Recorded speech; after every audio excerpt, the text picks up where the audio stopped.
وإذا قرئ القرآن فاستمعوا له وأنصتوا لعلكم ترحمون। বান্দা, তোমাদের সামনে যখন কোরআন তেলাওয়াত করা হয়, কোরআন তেলাওয়াত করার সময় মনোযোগ সহকারে কোরআন তেলাওয়াত শোনো। কারণ হলো কোরআন যে পড়ে তারও নেকি, যে শুনে তারও নেকি। সুবহানাল্লাহ। এই জন্য আল্লাহর নবী হাদিসের মধ্যে বলেন, ক্বালা রাসূলুল্লাহ সাল্লাল্লাহু আলাইহি ওয়াসাল্লাম, মান ক্বারাআল কুরআন ফাস্তাযহারাহু ফাআহাল্লা হালালাহু ওয়া হাররামা হারামাহু আদখালাহুল্লাহুল জান্নাহ। যে ব্যক্তি কোরআন পড়বে সেই অনুযায়ী আমল করবে, আল্লাহ তাআলা এই কোরআনের বরকতে আল্লাহ তাআলা তাকে জান্নাতের মালিক বানাই দিবে। সুবহানাল্লাহ। এই কোরআনের হাফেজ যাদের মাথায় পাগড়ি দেওয়া হবে, হয়তোবা তারা ৫-১০ হাজার টাকার মালিক না, এটা ঠিক আছে, সে ৫-১০ হাজার টাকার মালিক না, কিন্তু সে ১০ জনের জান্নাতের মালিক, ১০ জনের জান্নাতের মালিক। সুবহানাল্লাহ।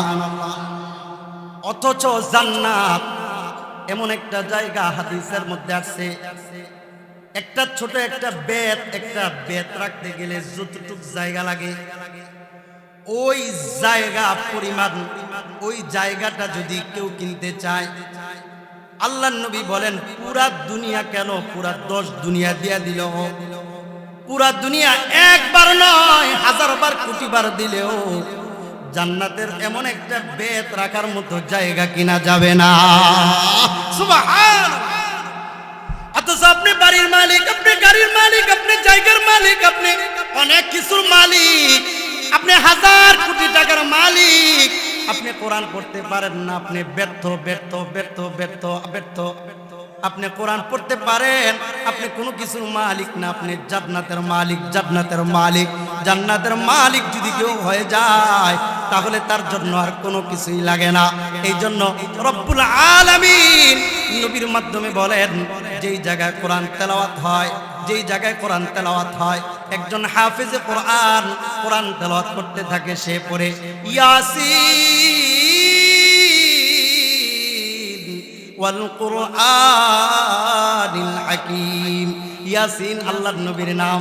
যখন বান্দা, ছোট ছোট বাচ্চারা ইয়াসিন পড়ে, আল্লাহ তাআলা উড়ন্ত ফেরেশতাদেরকে বলে, ওই ফেরেশতারা উড়া বন্ধ করে দে, উড়া বন্ধ করে দিয়ে যেই বান্দা, যেই বান্দি, যেই বাচ্চা, যেই বাচ্চি যারা এই কোরআনের তেলাওয়াত করতেছে, তাদের চতুর্দিকে বেষ্টনী দিয়া আমি আল্লাহ পর্যন্ত চইলাই, আল্লাহ পর্যন্ত চলে যায়।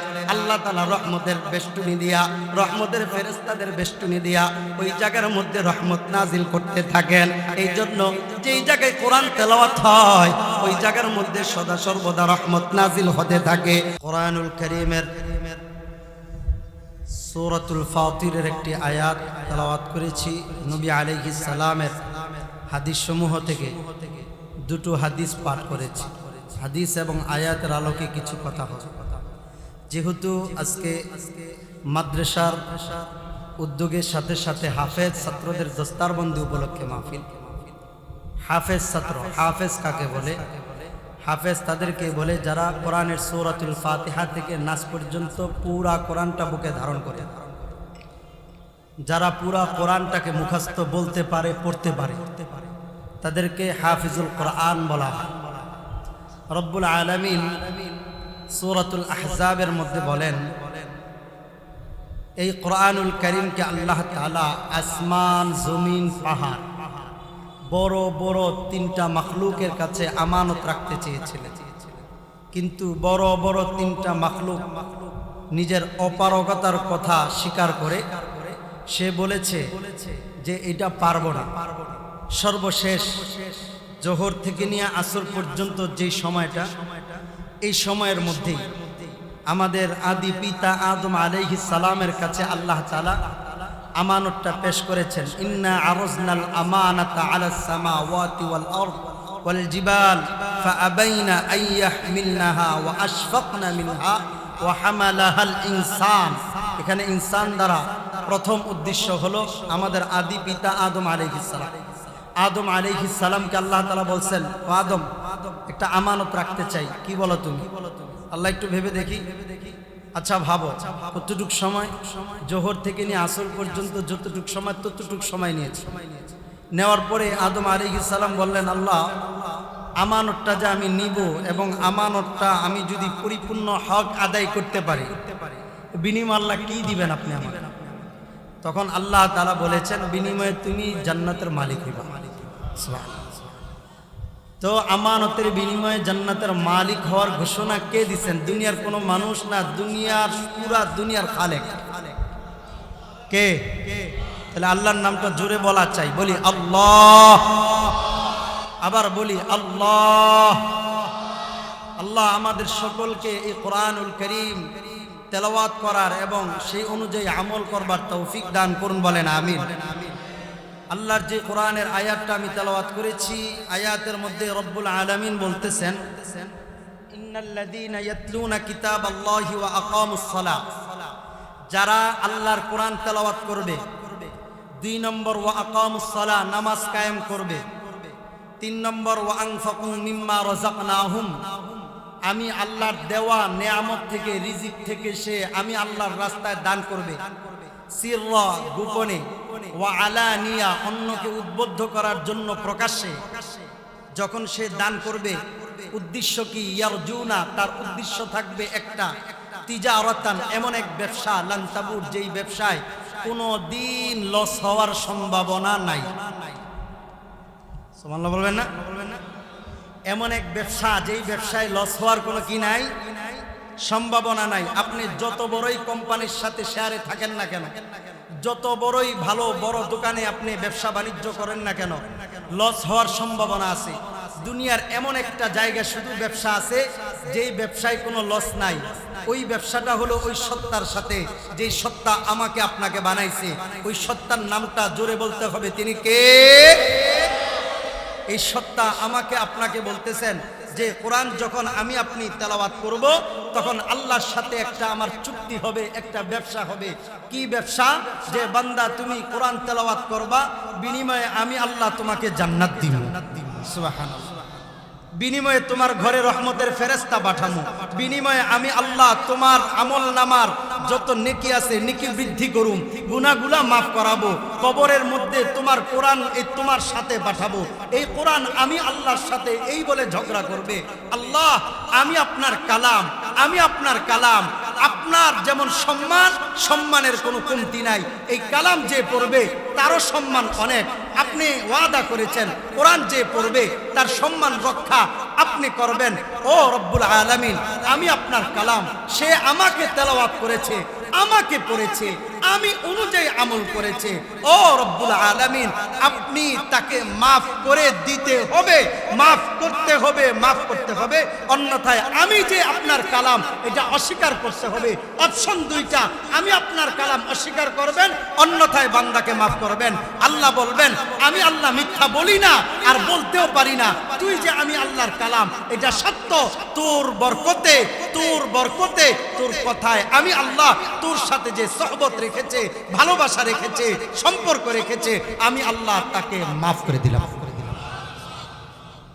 এই জন্য আব্দুল্লাহ বিন মুবারক রহমতুল্লাহি আলাইহি, আল্লাহর এক প্রিয় বান্দা, তার বাবার কাছে বলতেছে, বাবা জান আমি ব্যবসা করব, আমাকে কিছু টাকা দেন।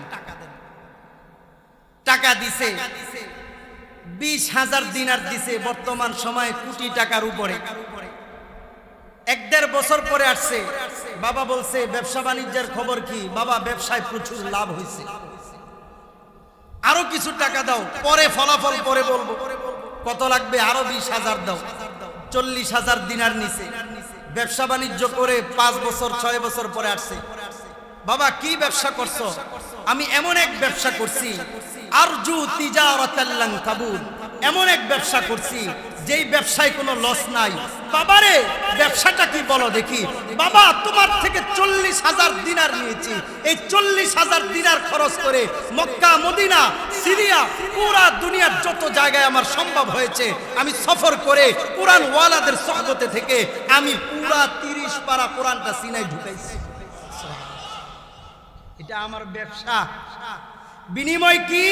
বিনিময় আল্লাহ তাআলা বলেছেন আমাকে জান্নাত দিবেন, আপনি আমার বাবা, আপনাকেও জান্নাত দিবে, সাথে আরো 10 জনকে জান্নাত দিবে। সুবহানাল্লাহ। বাবা এর চেয়ে বেশি আর কিছু চান না? এর চেয়ে আর বেশি কিছু চাই না। জান্নাত পেয়ে গেছি, এরপরে আর কি লাগে? পুরা দুনিয়া পাইলাম, জান্নাত পাইলাম না, কিছুই পাইলাম না। জান্নাত পেয়ে গেলাম, দুনিয়া পাইলাম না, সব পাইলাম। মাল্লাহুল মাওলা ফালাহুল কুন। রব আমার হয়ে গেছে, আল্লাহ আমার হয়ে গেছে। দুনিয়ার আমি ভিক্ষুক, তাতে কোনো কিচ্ছু আসে যায় না, কারণ রব আমার, রব আমার, রব আমার, আল্লাহ আমার। আল্লাহ আমার পক্ষে, পুরা দুনিয়া আমার বিপক্ষে গেলেও কোনো কিছুই যায় আসে না। এই জন্যই তো আলেম ওলামারা বলে কোরআনের কথা বলবো, হাদিসের কথা বলবো, পুরা দুনিয়া বিপক্ষে চলে গেল আমার কোনো কিছু যায় আসে না। রব্বুল আলামিনের কালামের কথা বলবো, যদি কারাগারে যাইতে হয় বছরকে বছর কারাগারে থাকবো, কোরআনের কথা বলতে বিন্দু মাত্র দ্বিধাবোধ করব না। কেন? তিজারাতান লান তাবুর, এমন ব্যবসা যে ব্যবসায় কোনো কি নাই, লস নাই, লাভ আর লাভ, লাভ আর লাভ, লাভ আর লাভ। এই জন্য আল্লাহ তাআলা কোরআনের মধ্যে বলেন وَإِذَا قُرِئَ الْقُرْآنُ فَاسْتَمِعُوا لَهُ وَأَنصِتُوا لَعَلَّكُمْ تُرْحَمُونَ। বান্দা তোমাদের সামনে যখন কোরআন তেলাওয়াত করা হয়, কোরআন তেলাওয়াত করার সময় মনোযোগ সহকারে কোরআন তেলাওয়াত শোনো। কারণ হলো কোরআন যে পড়ে তার নেকি, যে শুনে তার নেকি। সুবহানাল্লাহ। এই জন্য আল্লাহর নবী হাদিসের মধ্যে বলেন ক্বালা রাসূলুল্লাহ সাল্লাল্লাহু আলাইহি ওয়াসাল্লাম মান ক্বারাআল কুরআন ফাস্তাযহারাহু ফাআহাল্লা হালালাহু ওয়া হাররামা হারামাহু আদখালাহুল্লাহুল জান্নাহ। যে ব্যক্তি কোরআন পড়বে সেই অনুযায়ী আমল করবে, আল্লাহ তাআলা এই কোরআনের বরকতে আল্লাহ তাআলা তাকে জান্নাতের মালিক বানাই দিবে। সুবহানাল্লাহ। এই কোরআনের হাফেজ যাদের মাথায় পাগড়ি দেয়া হবে, হয়তোবা তারা 5-10 হাজার টাকার মালিক না, এটা ঠিক আছে, সে 5-10 হাজার টাকার মালিক না, কিন্তু সে 10 জনের জান্নাতের মালিক, 10 জনের জান্নাতের মালিক। সুবহানাল্লাহ। অথচ জান্নাত এমন একটা জায়গা, হাদিসের মধ্যে আছে একটা ছোট একটা বেত রাখতে গেলে যতটুক জায়গা লাগে, ওই জায়গা পরিমাণ, ওই জায়গাটা যদি কেউ কিনতে চায়, আল্লাহর নবী বলেন পুরা দুনিয়া কেন, পুরা 10 দুনিয়া দিয়া দিল, পুরা দুনিয়া একবার নয় 1000 বার কোটি বার দিলেও জান্নাতের এমন একটা বেত রাখার মতো জায়গা কিনা যাবে না। সুবহানাল্লাহ। অথচ আপনি বাড়ির মালিক, আপনি গাড়ির মালিক, আপনি জায়গার মালিক, আপনি অনেক কিছুর মালিক, আপনি 1000 কোটি টাকার মালিক, আপনি কোরআন পড়তে পারেন না, আপনি ব্যর্থ ব্যর্থ ব্যর্থ ব্যর্থ ব্যর্থ। আপনি কোরআন পড়তে পারেন, আপনি কোনো কিছুর মালিক না, আপনি জান্নাতের মালিক, জান্নাতের মালিক। জান্নাতের মালিক যদি কেউ হয়ে যায় তাহলে তার জন্য আর কোনো কিছুই লাগে না। এই জন্য রব্বুল আলামিন নবীর মাধ্যমে বলেন যেই জায়গায় কোরআন তেলাওয়াত হয়, যেই জায়গায় কোরআন তেলাওয়াত হয়, একজন হাফেজে কোরআন কোরআন তেলাওয়াত করতে থাকে, সে পড়ে ইয়াসিন ওয়াল কুরআনিল হাকীম। ইয়াসিন আল্লাহর নবীর নাম। যখন বান্দা ছোট ছোট বাচ্চারা ইয়াসিন পড়ে, আল্লাহ তাআলা উড়ন্ত ফেরেশতাদেরকে বলে ওই ফেরেশতারা উড়া বন্ধ করে দে, উড়া বন্ধ করে দিয়ে যেই বান্দা, যেই বান্দি, যেই বাচ্চা, যেই বাচ্চি যারা এই কোরআনের তেলাওয়াত করতেছে তাদের চতুর্দিকে বেষ্টনী দিয়া আমি আল্লাহ পর্যন্ত চইলাই, আল্লাহ পর্যন্ত চলে যায়। আল্লাহ তাআলা রহমতের বেষ্টনী দিয়া, রহমতের ফেরেশতাদের বেষ্টনী দিয়া ওই জায়গার মধ্যে রহমত নাজিল করতে থাকেন। এই জন্য যেই জায়গায় কোরআন তেলাওয়াত হয় ওই জায়গার মধ্যে সদা সর্বদা রহমত নাজিল হতে থাকে, সদা সর্বদা রহমত নাজিল হতে থাকে। এই জন্যই তো দেখবেন পুরা দুনিয়ার মধ্যে যত ধরনের আযাব গজব আসছে, আযাব গজবে হাজার হাজার মানুষ মারা গেছে, কিন্তু বাংলার জমিন এমন একটা জমিন যেই জমিনের চিকিৎসা ব্যবস্থা ভালো না, অনেক কিছুই ভালো না। তারপরে এত বড় একটা করোনা গেছে, তারপরও বাংলাদেশের মানুষ মারা যায় নাই। কি কারণে মারা যায় নাই? কারণ হলো বাংলাদেশে সকালবেলা কোরআন তেলাওয়াত হয়, সকাল 9টা বাজে কোরআন তেলাওয়াত হয়, 12টার সময় কোরআন তেলাওয়াত হয়, 2টা বাজে কোরআন তেলাওয়াত হয়, 4টা বাজে কোরআন তেলাওয়াত হয়, 6টা বাজে কোরআন তেলাওয়াত হয়, 8টা বাজে কোরআন তেলাওয়াত হয়, 10টা বাজে কোরআন তেলাওয়াত হয়, 12টা বাজে কোরআন তেলাওয়াত হয়, 2টা বাজে কোরআন তেলাওয়াত হয়, 4টা বাজে কোরআন তেলাওয়াত হয়। সকাল সন্ধ্যা সব সময় এক জায়গা না এক জায়গায় কোরআন তেলাওয়াত হতে থাকে। আল্লাহর রহমতের ফেরেশতারা বেষ্টনী দিয়ে থাকে, যে জায়গায় রহমতের ফেরেশতা আসে এই জায়গায় গজব আসতে পারে না। এই জন্য এই যে আশরাফুল উলুম কবরস্থান মাদ্রাসা, এই কবরস্থান মাদ্রাসা আশেপাশে যে কবরগুলো আছে কোরআন তেলাওয়াত এখানে হচ্ছে। এই যে রহমতগুলো নাজিল হয় এক জায়গায় থাকে তা না, একটা পাখা উপর দিকে ছেড়ে দিলে পাখার বাতাস যেমন এক জায়গায় থাকে না, চতুর্দিকে পাখার বাতাসটা ছড়ায় যায়। আল্লাহর রহমত যখন পড়ে রহমতটাও চতুর্দিকে ছড়ায় পড়ে। এই জন্যই তো আল্লাহর নবীর একজন সাহাবী উবাই ইবনে কাআব রাদিয়াল্লাহু তাআলা আনহু কোরআন তেলাওয়াত করতেছেন নামাজের মধ্যে, খুলুসিয়াতের সাথে কোরআন তেলাওয়াত করতেছেন। কিছুক্ষণ পরে উপলব্ধি করতে পারলেন আল্লাহর নবী উবাই ইবনে কাআবের পাশে দাঁড়াইছে। উবাই ইবনে কাআব বুঝতে পারলেন আল্লাহর নবী তার পাশে দাঁড়াইছে, সাথে সাথে কোরআন তেলাওয়াত বন্ধ করে দিয়েছে। আল্লাহর নবী বললেন, উবাই ইবনে কাআব কোরআন তেলাওয়াত কেন বন্ধ করে দিছো? কারণটা কি? উবাই ইবনে কাআব বলে, ইয়া রাসূলুল্লাহ, ইয়া হাবিবাল্লাহ, আপনি আসছেন, আপনি আসার পরে আপনার উপর কোরআন নাজিল হয়েছে, যার উপর কোরআন নাজিল হয়েছে তার সামনে আপনি কেমনে কোরআন তেলাওয়াত করি? আল্লাহর নবী বলতেছেন তুমি কোরআন তেলাওয়াত করো। ইয়া রাসূলুল্লাহ, আপনি হঠাৎ আগমন করলেন, কারণটা কি? আল্লাহর নবী বলতেছেন আমি আসি নাই, আল্লাহ তাআলা আমাকে পাঠাইছে। আল্লাহ পাঠাইছে, পাঠায়া বলছে ও মুহাম্মদ, উবাই ইবনে কাআবের কাছে যাও, তাকে গিয়া বলো কোরআন তেলাওয়াত করার জন্য। তুমি উবাই ইবনে কাআবের কোরআন তেলাওয়াত শোনো, আমি আল্লাহ উবাই ইবনে কাআবের কোরআন তেলাওয়াত শুনি। সুবহানাল্লাহ! এমন একজন সাহাবী কোরআন তেলাওয়াত করতেছে, দুইটা খাট দুই পাশে, এক পাশের খাটের মধ্যে একটা বাচ্চা শোয়া, আরেক পাশে একটা পিলারের মধ্যে একটা ঘোড়া বেঁধে রাখছে। এক পাশে বাচ্চা শোয়া, আর এক পাশে ঘোড়া বেঁধে রাখছে। ওই আল্লাহর নবীর সাহাবী কোরআন তেলাওয়াত যখন করতেছে, কোরআন তেলাওয়াতের আওয়াজটা যখন উঁচু করে উঁচু করে উঁচু করে, তখন দেখে উপর থেকে তারকার মতো কিছু আলো জমিনে চলে আসে। জমিনে এই তারকার মতো আলোগুলা আসার কারণে যে ঘোড়া আছে এই ঘোড়াটা লাফ দিয়ে উঠতেছে, লাফ দিয়ে উঠতেছে, আওয়াজটা কমায় দেয়, এরপরে আবার ঘোড়াটা নীরব নিস্তব্ধ হয়ে যায়। এভাবে কোরআন তেলাওয়াত যখন বাড়ায় দেয়, উঁচা করে দেয়, উঁচু আওয়াজে পড়তে থাকে, ঘোড়াটা লাফাতে থাকে, আবার নিচু করে ফেলে, আবার ঘোড়াটা নীরব হয়ে যায়। এভাবে চলতেছে চলতেছে চলতেছে, ফজর হয়ে গেছে। ফজর হয়ে যাওয়ার পরে আল্লাহর নবীর কাছে বলতেছে, ইয়া রাসূলুল্লাহ, ইয়া হাবিবাল্লাহ, গতকালকের ঘটনা, আমি কোরআন তেলাওয়াত করছিলাম, কোরআন তেলাওয়াতের আওয়াজ যখন উঁচু হয়ে যায়, উঁচু হয়ে যায়, আমি যখন পড়তে থাকি আল্লাযীনা জাআলুল কুরআনা ইযীন ফাওয়ারাব্বিকা লানাসআলান্নাহুম আজমাঈন আম্মা কানু ইয়ামালুন, আমি কোরআন তেলাওয়াত উঁচু আওয়াজে পড়ি, উপর থেকে একটা আলো আসে, আলো আসার কারণে ঘোড়াটা লাফাইতে থাকে। আল্লাহর নবী বলতেছেন, ও সাহাবী, তুমি ওই তাহাজ্জুদ নামাজের মতো যদি কোরআন তেলাওয়াতটা ফজর পর্যন্ত চালায়া যাইতা, তাহলে মদিনার মানুষগুলা জমিনের মধ্যে লক্ষ কোটি ফেরেশতা দেখতে পেত। সুবহানাল্লাহ! কেন ঘোড়াটা লাফায় জানোনি? কারণ হলো উপর থেকে রহমতের ফেরেশতা আসে, কারণ যেই জায়গায় কোরআন তেলাওয়াত হয় এই জায়গায় রহমতের ফেরেশতা আসে। এই জন্য আল্লাহর নবীর কলিজার টুকরা ফাতেমা রাদিয়াল্লাহু তাআলা আনহা তাহাজ্জুদ নামাজে কোরআন তেলাওয়াত করতেছেন, 2 রাকাত নামাজ শেষ করছে, ওই দিক দিয়া মসজিদে নববী থেকে আজান শুরু হয়ে গেছে। আল্লাহর কাছে হাত তুলে বলে, আল্লাহ, রাতটা এত ছোট দিছো কেন? আমি 2 রাকাত নামাজ মন ভরে পড়তে পারলাম না।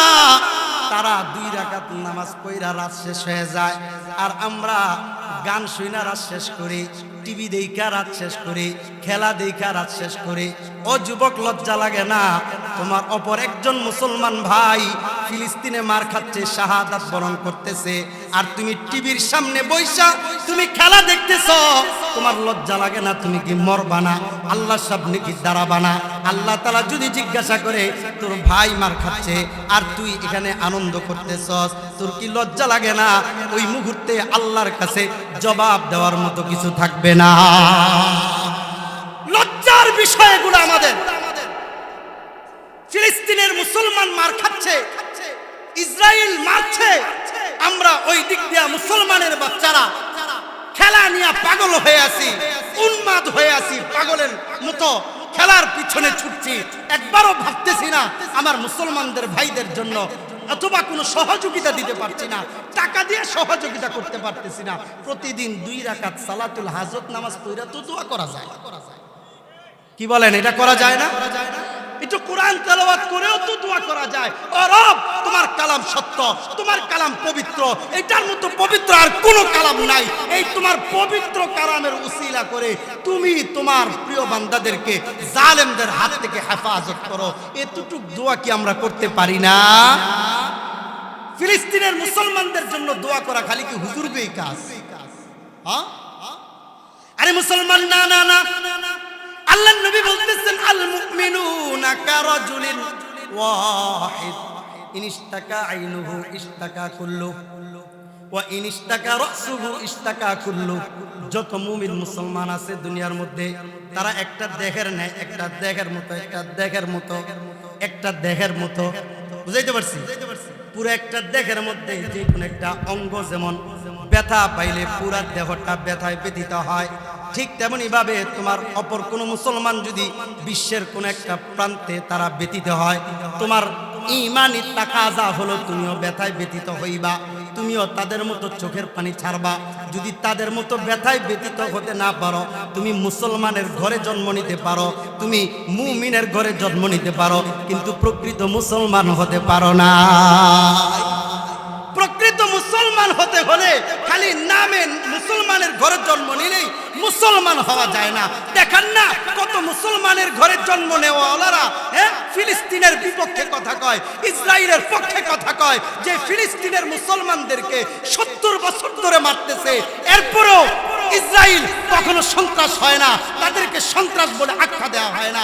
ফিলিস্তিনের মুসলমানরা একবার আক্রমণ করেছে, ফিলিস্তিন মুসলমানরা তারা সন্ত্রাস হয়ে গেছে। 70 বছর মার খায়, একবার আক্রমণ করছে, এটাই সন্ত্রাস হয়ে গেছে। আসলে কোনো কিছুই না, তোমাদের চোখের সমস্যা, তোমরা নিজেরাই তো সন্ত্রাস, এই জন্য সবাইকে সন্ত্রাস দেখো। কথা ঠিক নেবে? ঠিক।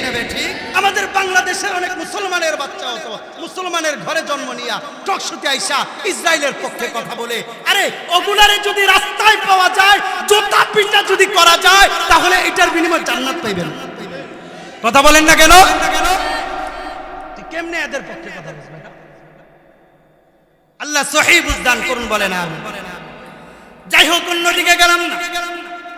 কোরআন তেলাওয়াত, কোরআন তেলাওয়াত আল্লাহ তাআলা নবীর মাধ্যমে বলেন আফদালুদ যিকরি তিলাওয়াতুল কোরআন, আফদালুদ যিকরি তিলাওয়াতুল কোরআন।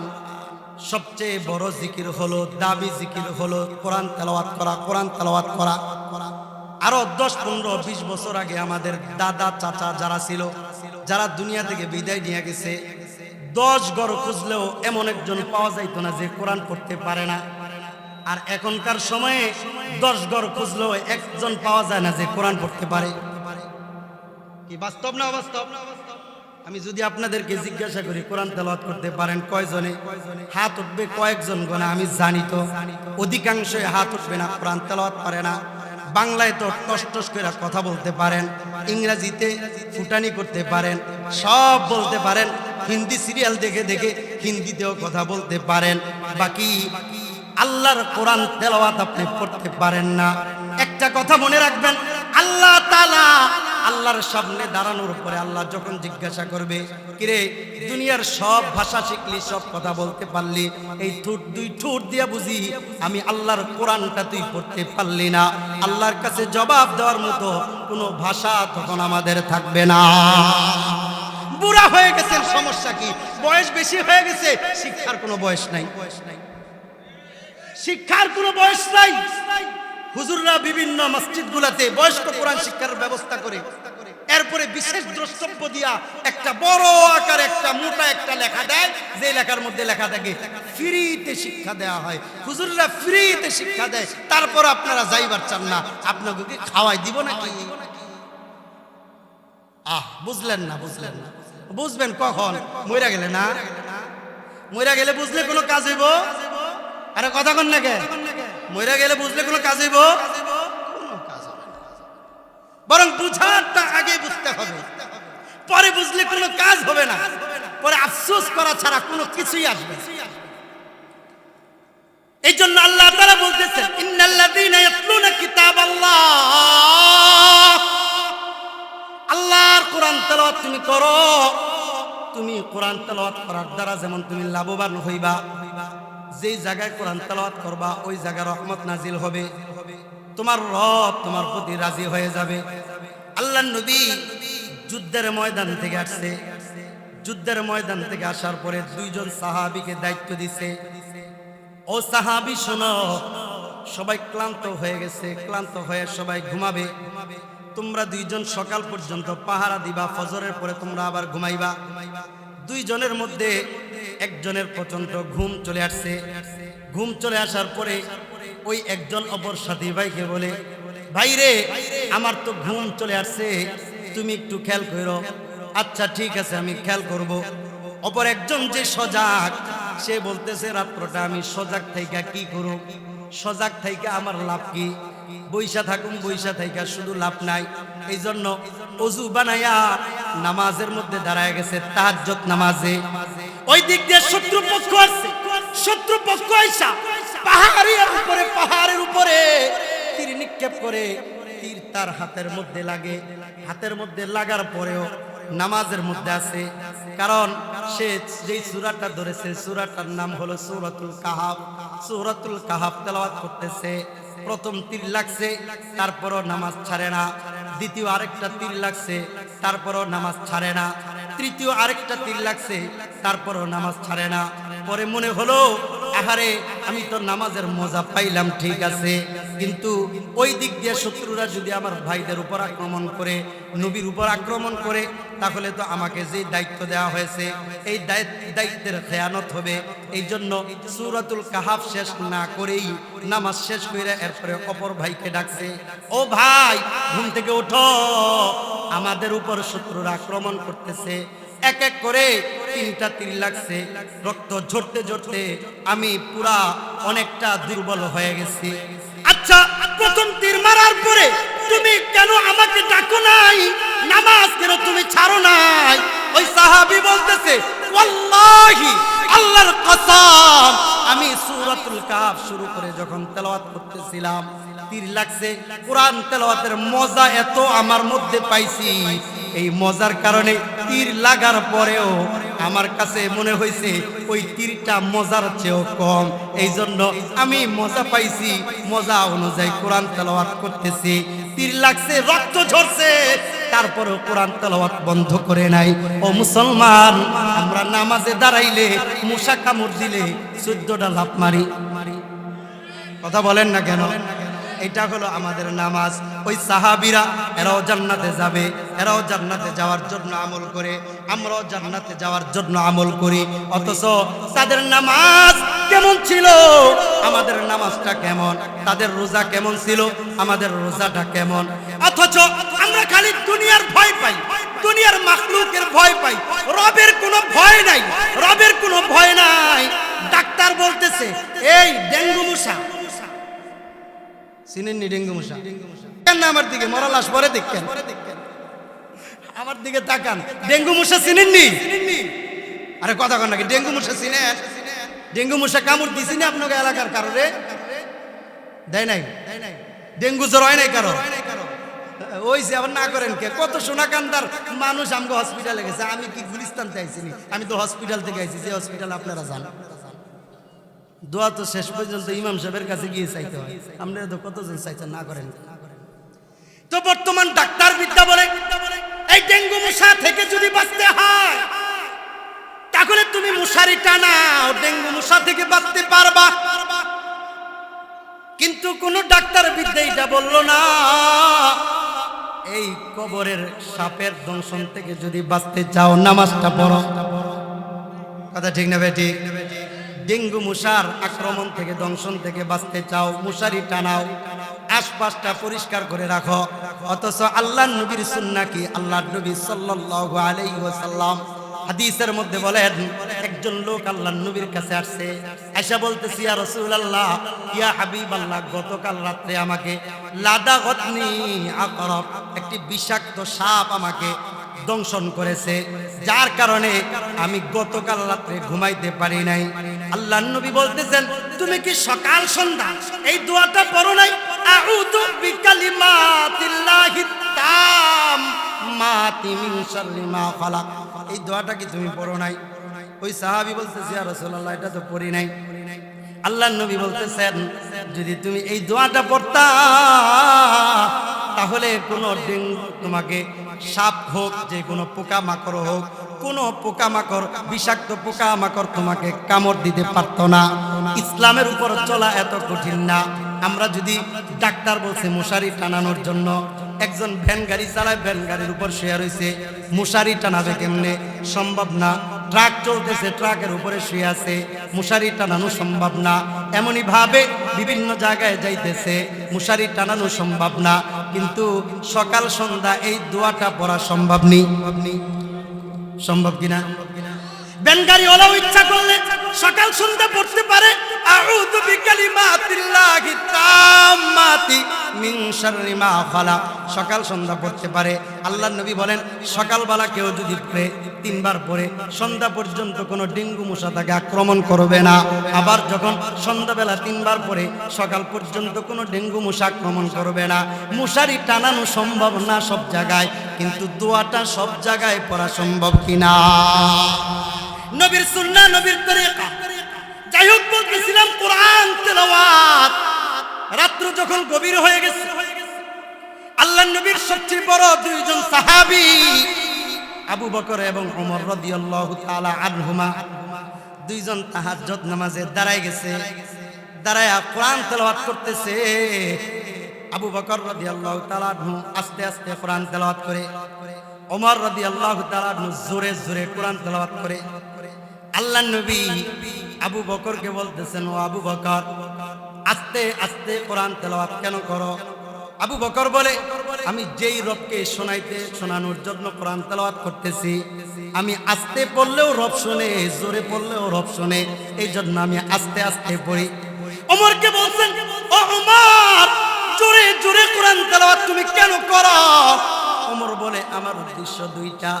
এক নম্বর উদ্দেশ্য হলো, যেই জায়গায় কোরআন তেলাওয়াত জোরে হয় ওই জায়গায় শয়তান আসে না। একটু আস্তে কর না, সুবহানাল্লাহ। আরো জোরে বলেন সুবহানাল্লাহ। ও ওমর, দ্বিতীয় নম্বর কারণ, ওমর বলতেছেন, ইয়া রাসূলুল্লাহ, ইয়া হাবিবাল্লাহ, আমি জোরে জোরে কোরআন তেলাওয়াত এই জন্য পড়ি কারণ আমি ওমর চাই না একা একা জান্নাতে যাব।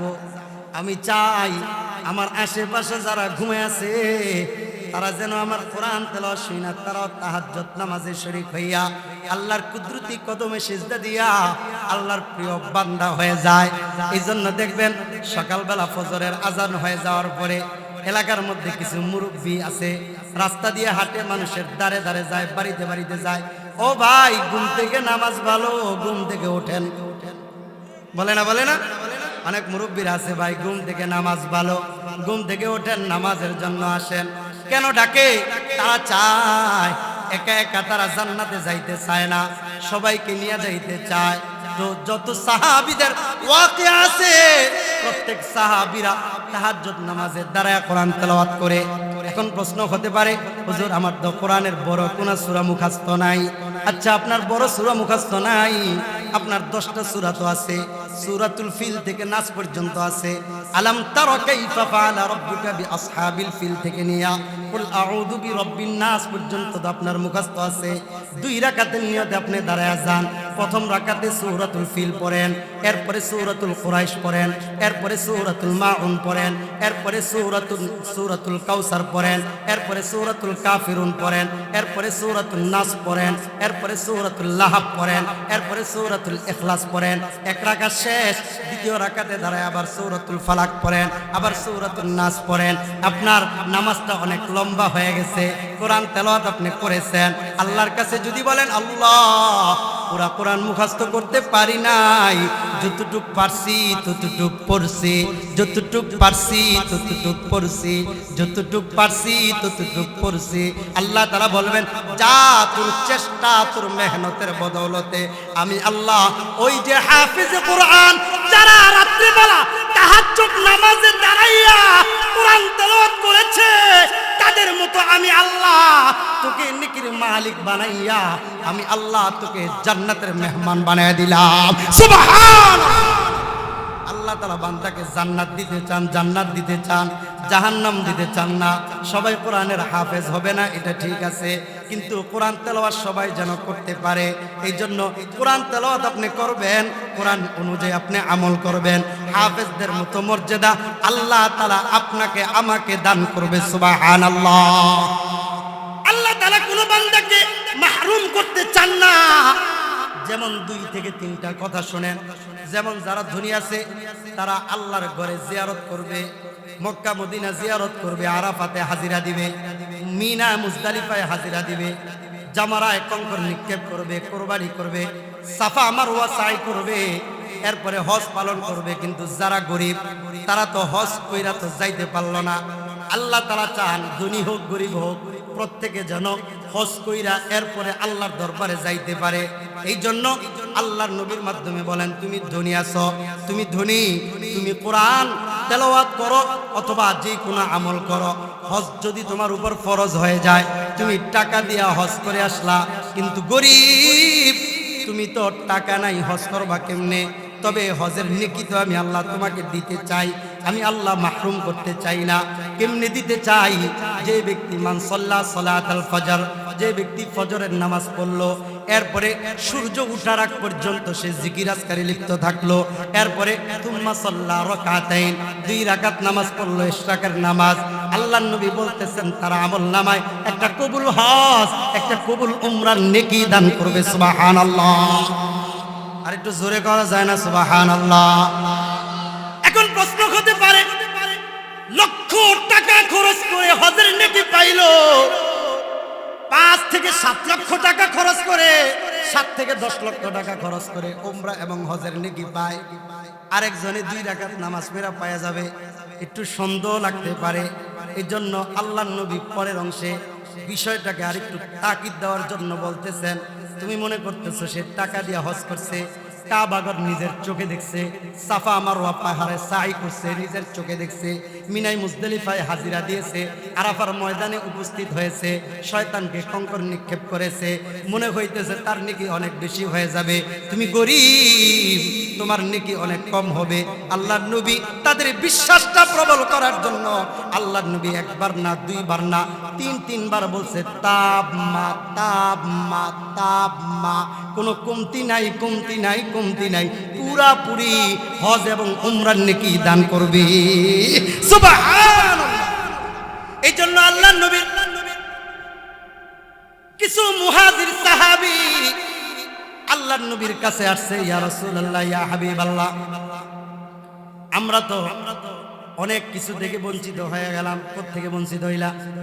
এই যে আপনার আনসারী সাহাবী যারা আছে, মুহাজিরদের থেকে আনসাররা একটু ধনী ছিল, কারণ মুহাজিররা বাড়িঘর ছাইরা এরপরে আসছে।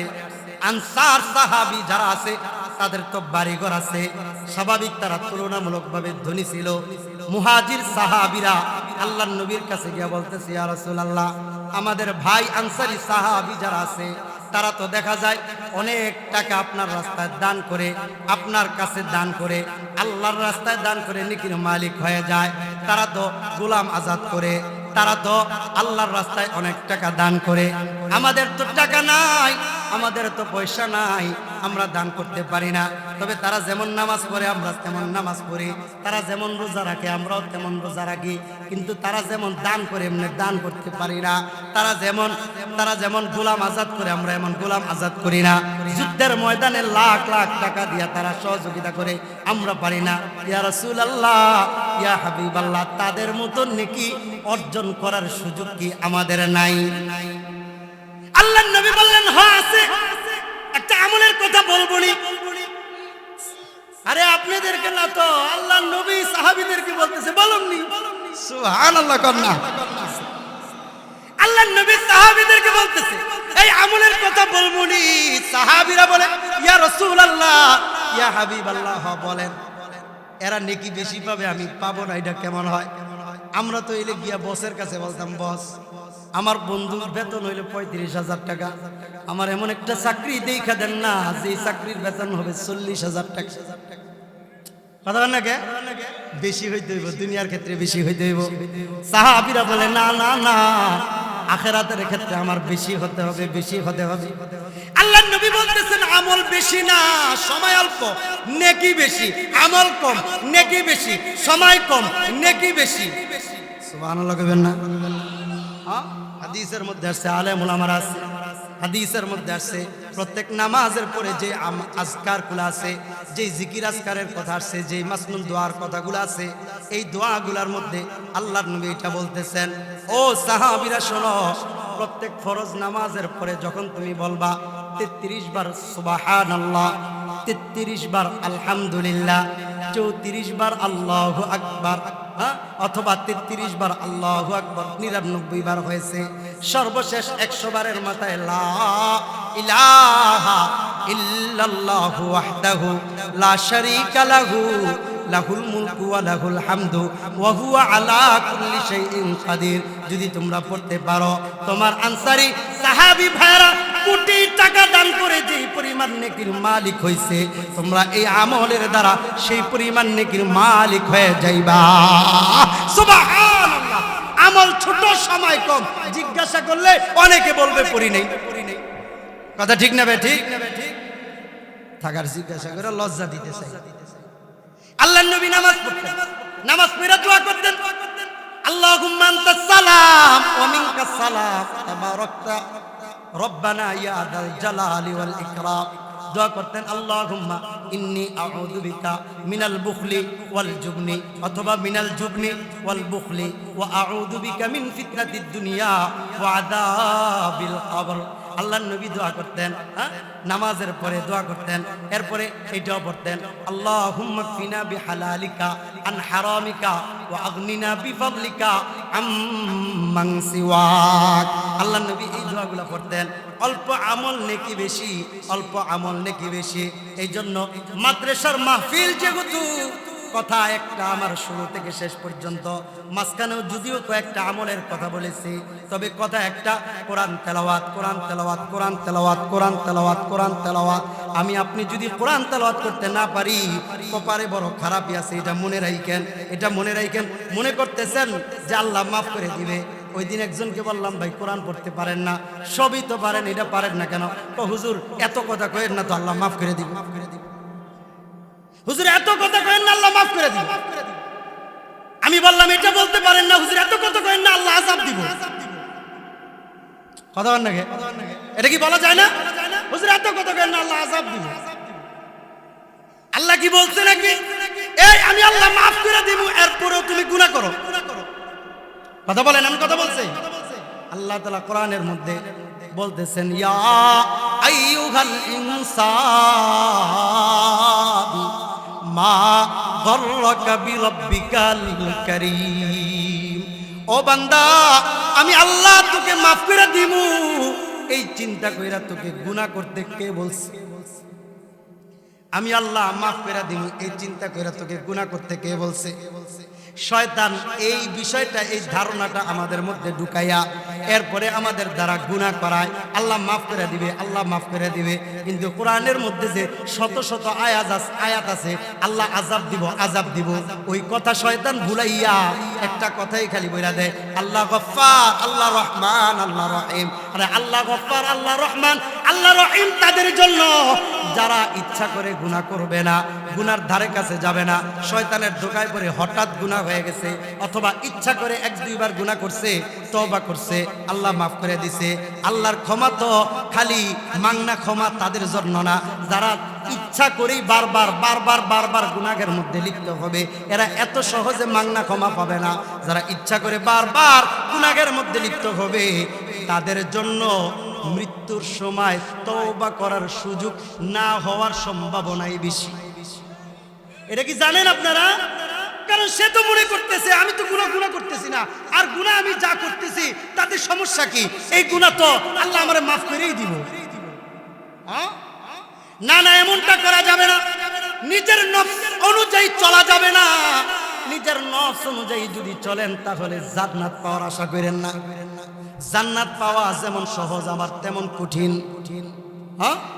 ওমর ইবনুল খাত্তাব রাদিয়াল্লাহু তাআলা আনহু যার জান্নাতের সার্টিফিকেট দুনিয়াতে পাইছে, আল্লাহর নবী যার জান্নাতি ঘর মেরাজে গিয়া দেখে আসছে, তারপরে ওমর ইবনুল খাত্তাবকে যখন এক ইহুদি, আবু লুলু নামক এক ইহুদি খঞ্জর দ্বারা আঘাত করছে, ওমর ইবনুল খাত্তাব মাটির মধ্যে লুটে পইরা এরপরে নিজের গালটা মাটির মধ্যে ঘষতেছে আর বলতেছে, আল্লাহ তুমি যদি আমাকে মাফ না করো আমি ওমর তোমার কাছে কি জবাব দিব? এরা যদি এত পরিমাণ নিজেকে নিয়ে চিন্তা করে জান্নাতের সুসংবাদ পাইছে, তারপরেও আমরা কোন ব্যক্তির কাছ থেকে জান্নাতের সুসংবাদটা পাইলাম? আমরা যে এত নিশ্চিত হয়ে বসে রইলাম, কোন ব্যক্তির কাছ থেকে জান্নাতের সুসংবাদ পাইলাম? তার মানে আল্লাহ সবাইকে জাহান্নাম দিবেন তা না, আল্লাহ সবাইকে চান জান্নাত দিতে। এখন আমি যদি ইচ্ছা করে জাহান্নামের দিকে যাই, এটা দোষ কার? কথা বলেন, দোষ কার? এই জন্য কিতাবের মধ্যে আসছে আল্লাহর একজন প্রিয় বান্দা সিররি সাকতি রহমতুল্লাহি আলাইহি একটা গাছের মধ্যে, গাছের নিচে ছায়ার মধ্যে শুয়ে আছে। সিররি সাকতি রহমতুল্লাহি আলাইহি ওই গাছ থেকে সিররি সাকতি রহমতুল্লাহি আলাইহিকে বলতেছে, ইয়া সিররি, ও সিররি শোনো, তুমি আমার মতো হয়ে যাও। বুঝতেছেন কথা? বুঝতেছেন? গাছ সিররি সাকতি রহমতুল্লাহি আলাইহিকে বলতেছে, ও গাছ, ওই সিররি সাকতি তুমি আমি গাছের মতো হয়ে যাও। সিররি সাকতি বলে তোমার মতো কেমন হব? তখন গাছ বলতেছে, দেখো না, আমাকে মানুষ পাথর নিক্ষেপ করে, বিনিময়ে আমি তাকে ফল দিই। বুঝেন নাই কথাটা? বুঝেন নাই? গাছকে আমি পাথর নিক্ষেপ করি, গাছ আমাকে কি দেয়? ফল দেয়। গাছ বলতেছে, ও সিররি সাকতি তুমি আমার মতো হয়ে যাও। তুমি মানুষকে, তোমাকে কেউ যদি গালি দেয় তাহলে তুমি তার জন্য দোয়া করবা, আল্লাহ তাকে হেদায়েত করে দেন। হ্যাঁ, তুমি ক্ষমতা দেখাও না, তোর কি ক্ষমতা? আমার এর চেয়ে বেশি ক্ষমতা আছে। না আওয়ামী লীগ আর বিএনপি দুইটা লাগে, আওয়ামী লীগ বলে আমার কি ক্ষমতা কম আসেনি, লস সব বন্ধ করে দিমু, গাড়ি সব বন্ধ করে দিমু, দেই তুই করতে হস। হ্যাঁ, এরপরে বিএনপি কয় আচ্ছা আপনারা বন্ধ করেন, দেন আমরা 10 লাখ সমাবেশের লোক জমায়েত করুন। কথা বলেন নাকি? শক্তি দেখায় সবাই, শক্তি না, সবাই শক্তি দেখায়, অথচ যতই শক্তি থাকো কবরে গেলে সব বিলাই। কথা বলেন না কেন? কবরে গেলে সব বিলাই, একটারও দাম নাই, একটারও দাম নাই। দাম তখন থাকবে সিনার মধ্যে যদি কোরআন থাকে। সুবহানাল্লাহ। গাছ বলতেছে, ও সিররি সাকতি আমার মতো হয়ে যাও। আমাকে যেমন পাথর নিক্ষেপ করলে ফল দেয়, তোমাকেও কেউ যদি মারে ধমক দেয় তাহলে তুমি তার আবার পাল্টা আক্রমণ করো না, ক্ষমতা দেখাইতে যাও না। যে আমাকে পাথর নিক্ষেপ করছে, আমি গাছ পুরাটা ভাঙ্গা যদি তার উপর পড়ি তাহলে তার 14 গোষ্ঠী শেষ হয়ে যাব। কথা বলেন না কেন? তারপর আমি শক্তি দেখাই না, আমি ধৈর্য ধারণ করি। সিররি সাকতি রহমতুল্লাহি আলাইহি কতক্ষণ চুপ রইলেন? হুজুর চলে আসছে, 2 মিনিট শেষ করে দিচ্ছি। সিররি সাকতি রহমতুল্লাহি আলাইহি বলতেছে, তাহলে তোমার এত গুণ, তাহলে তোমার বাসস্থান জাহান্নাম কেন হবে? আল্লাহ বলছে না জাহান্নামের লাকড়ি হবে, তাহলে গাছ কেন তুমি জাহান্নামের লাকড়ি কেন হও? অথবা মানুষ দুনিয়ার মধ্যে আগুনে জ্বালায়, তোমারে কেন জ্বালায়? তুমি এত মানুষের জন্য করো, তারপরে তোমাকে কেন আগুনের মধ্যে জ্বালায়? কারণটা কি? গাছ বলতেছে একটা আমার দোষ আছে। কি দোষ? যেটা আল্লাহ পছন্দ করেন না। দোষটা হলো, আমার দোষটা হলো আমি যেই দিকে বাতাস আসে, বাতাস আওয়ার সাথে সাথে আমি কাত হয়ে যাই। ওই বাতাসের সাথে আমি যুদ্ধ করে পারি না, ওই বাতাসের সাথে আমি শক্তি দেখাই না। বাতাস যদি আমাকে বলে ডান দিকে যা, আমি ডান দিকে যাই, বাম দিকে যা বাম দিকে যাই, সামনে যা সামনে যাই, পিছনে যা পিছনে যাই। আমি বাতাসের সাথে লড়াই করে আমি স্থির হয়ে থাকতে পারি না। এটা আল্লাহ তারা পছন্দ করেন না। এই জন্য আমাকে মানুষ লাকড়ি বানায়া আগুনে জ্বালায়। ঠিক তেমনি ভাবে অমুমিন মুসলমান আমরা যারা আছি, আমরা যদি নফস যাই বলে তাই শুনি, তাহলে জাহান্নামের লাকড়ি আমরা হব। আর যদি নফসের সাথে যুদ্ধ করে ইস্তেকামাত থাকতে পারি, সিরাতে মুস্তাকিমের উপর যদি অটল থাকতে পারি, নবীর সিরাতের উপর যদি অটল থাকতে পারি, কোরআন তেলাওয়াত যদি সঠিকভাবে শিখতে পারি, কোরআন অনুযায়ী যদি চলতে পারি, এই কোরআন আমার সাথে কবরে যাবে এবং এই কোরআনের সুপারিশের মাধ্যমে আমি আপনি জান্নাতের মালিক হব। এই কোরআন পড়তে রাজি আছেন তো ইনশাআল্লাহ? হ্যাঁ, কে কে পড়বেন অথবা শিখবেন হাত তুলে আল্লাহরে দেখান। আল্লাহ যারা আমরা কোরআন পারি আমাদেরকে বেশি থেকে বেশি পড়বার তৌফিক দান করেন। একটু জোরে বললে আল্লাহ খুশি হবে। আর আমরা যারা পারি না আমাদেরকে কোরআন শিক্ষা করে মরবার তৌফিক দান করেন। আরো জোরে বলেন আমিন। ওয়া মা তৌফিক ইল্লা বিল্লাহ। আসসালামু আলাইকুম ওয়া রাহমাতুল্লাহ।